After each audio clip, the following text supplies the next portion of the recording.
Ya,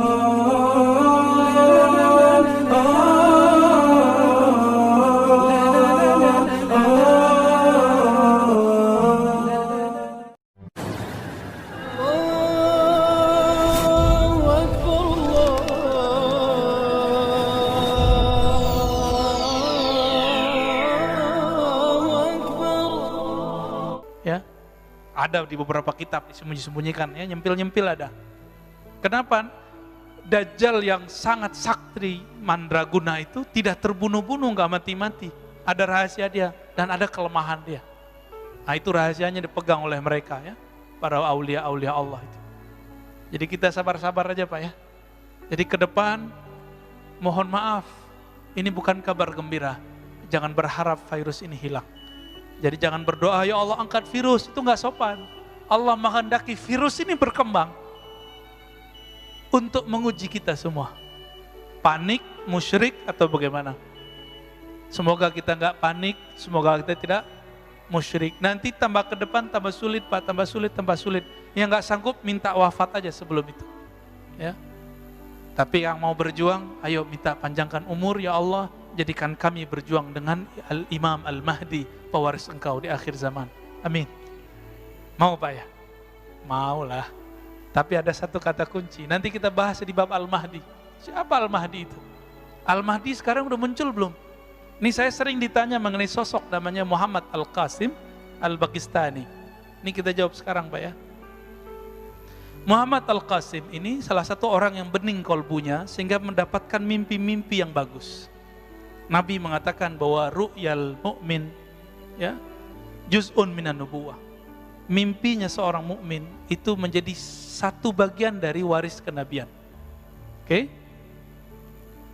Disebut dalam hadis la tabqa, ya, minan nubuwah, ya, tidak tersisa dari ciri-ciri waris kenabian di akhir zaman illa mubasyarat, kecuali kabar-kabar gembira lewat mimpi. Tapi ingat, Imam Mahdi itu penandaannya bukan mimpi. Imam Mahdi itu persis seperti Nabi Muhammad SAW. Waktu kecilnya dibeleh dadanya oleh Jibril. Pasin aja semua, apa yang kejadian pada Nabi Muhammad, kejadian sama beliau, udah gitu aja Pak. Nabi Muhammad dibeleh gak dadanya, dibersihin gak? Tanya aja Muhammad Al-Qasim, dibeleh gak dadanya waktu kecil? Asli oleh Jibril gak? Gitu. Kalau enggak, berarti bukan beliau Imam Mahdinya. Beliau hanya mengabarkan. Beliau dapat sinyal, gitu. Kan beliau enggak pernah ngaku sebagai Al-Mahdi sekarang ya. Karena dia ngaku udah ketemu Allah ribuan kali, ketemu Nabi ribuan kali kan. Ya enggak ada masalah sama kita. Itu mah dikit. Abu Yazid Al-Bustami setiap hari 70 kali dia bertemu Allah. Percaya Pak? Saya percaya. Ya. Abu Yazid Al-Bustami, kalau Nabi setiap detik per detik ketemu Allah. Nabi loh Pak ya. Abu Yazid Al-Bustami setiap hari 70 kali ketemu Allah. Itu biasa ditulis di kitab, itu enggak ilmu yang tinggi, biasa aja. Kalau dihitung udah berapa ribu dia ketemu Allah itu. Enggak jadi Imam Mahdi tuh Abu Yazid Al-Bustami. Abul Abbas Al-Mursi ketemu Nabi setiap saat Pak. Gimana Bapak mau percaya ini? Kan dibilang dajjal lagi ntar sama orang, dongeng lagi ente. Gitu. Apa kata Abul Abbas Al-Mursi? Murid Imam Abul Hasan Syazili, gurunya Ibnu Athaillah Sekandari pengarang Al-Hikam, yang kitabnya kita ganti hari ini dengan Sunan Abu Daud. Ya, requestnya antum tuh Mas Adit tuh ya. Apa kata Abul Abbas Al-Mursi? Kalau aku tidak memandang Rasulullah setiap detik, setiap nafas, maka aku kafir. Enggak jadi Imam Mahdi itu dia. Jadi Imam Mahdi enggak boleh asal Mursi, enggak. Maka saya yakin jika Muhammad Al-Qasim ini wali Allah, jika dia wali Allah ya, dia tidak akan ngaku dirinya Al-Mahdi. Ya. Kalau dia mimpi, dia mendapatkan kabar masa depan, itu namanya ilmul maqadir, ilmu masa depan. Itu baru satu pencirian Imam Mahdi. Dan tentara Al-Mahdi sama. Mimpi-mimpi begitu biasa Pak sama wali. Wali Allah itu biasa ngelihat masa depan. Biasa itu. Bahkan lagi zikir aja kan, ngelihat tuh biasa. Dan itu bukan halu. asli. Karena bagian dari hadis Nabi tadi. Jadi jangan merasa kaget gitu ya. Nanti akan muncul beberapa orang yang mirip-mirip begitu, antum jangan panik. Imam Mahdi kalau ember dibunuh orang Pak sekarang. Ya.